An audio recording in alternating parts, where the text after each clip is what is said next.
हमारे बच्ची के साथ किस हिसाब से जो है दरिंदगी हुआ है और इस पूरे घटना को किस तरीके से सामूहिक अंजाम दिया गया है, इसमें हमारा चाहना है कि सबको कड़ी से कड़ी सजा मिले। प्रशासन से, न्यायालय से हमको यही उम्मीद है जी। इसमें कितने लोगों पर शक है आपको? कितने? सर 6 लोग इसमें नामजद हैं और एक फरार है। 7 लोग इसमें हैं नामजद में, मतलब जिसका नाम आया है लड़की ने बताया है। और अज्ञात में कितने लोग हैं वो बता चुकी है। और इस समय आपके सामने हम जो भी बता रहे हैं उसी आधार पे जो है आपको जो भी उचित कदम है शासन से, प्रशासन से हमको यही।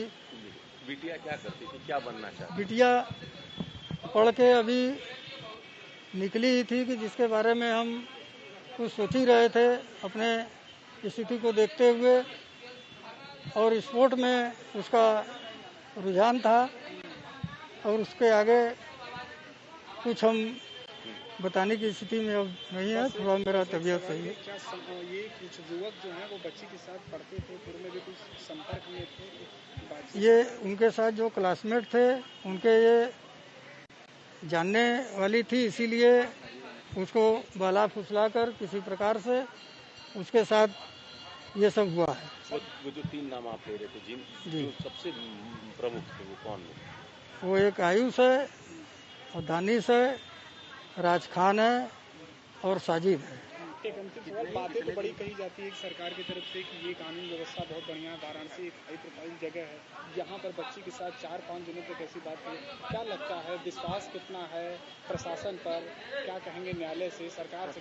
मैं न्यायालय से और सरकार से बस यही कहूँगा कि हम एक आम आदमी हैं और एक आदमी के साथ अगर इस तरीके से बर्बरता होती है तो अगर उसको न्याय नहीं मिलेगा तो उसका शासन, प्रशासन, न्यायालय से विश्वास उड़ जाएगा। इसलिए हम ये अपनी बात रखते हैं कि हमारे साथ प्रशासन और न्यायालय पूरी जिम्मेदारी से हमारे साथ न्याय करेगी।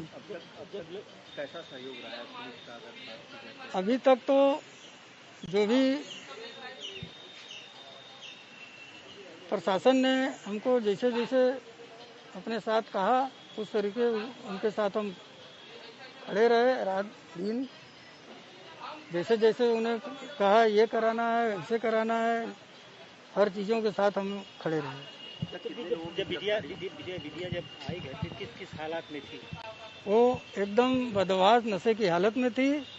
वो कोई स्थिति बताने को तैयार नहीं थी, इसलिए कि वो एकदम नशे में थी। जब उसको होश आया तो वो धीरे धीरे सारी बातें खुलने लगी। 5-6 दिनों में नशे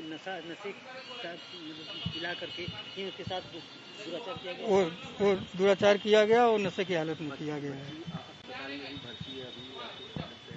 वो कुछ नहीं हुआ, यहाँ हमेशा हमको आना पड़ रहा है, उसका कोई इस तरीके का भी उपचार नहीं हम करवा पाए हैं। लगातार वो नशे में थी आप कह रहे हैं? हाँ, वो नशे में ही उसके साथ लोगों ने दरिंदगी किया, नशा देकर। लगातार नशा देकर इसलिए वो 2 दिन तक तो कुछ बताने की स्थिति में नहीं थी, कुछ बता नहीं पाई। लेकिन जैसे ही उसको होश आया हम उसकी बात सुनकर हम थाने लाए।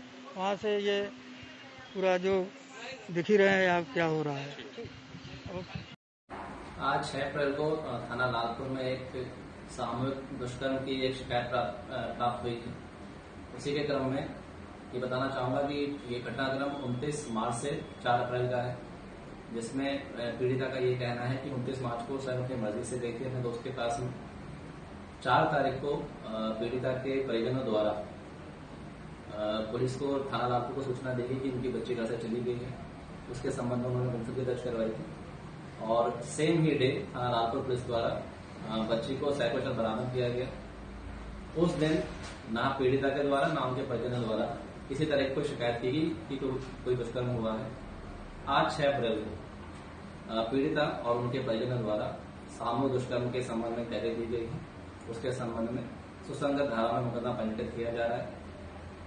जैसा कि कुछ मीडिया आउटलेट्स में चल रहा है कि बच्ची नाबालिग है, मैं बताना चाहूँगा बच्ची बालिग है और सुसंगत धारा में मुकदमा पंजीकृत कर रहे हैं और तहरीर में जिन व्यक्तियों का नाम दिया गया है उसी के संबंध में 6 व्यक्तियों को अभी तक हिरासत में लिया गया है पुलिस के द्वारा और उनसे संबंधित पूछताछ की जा रही है और अगले मैदानी कार्रवाई की जाएगी।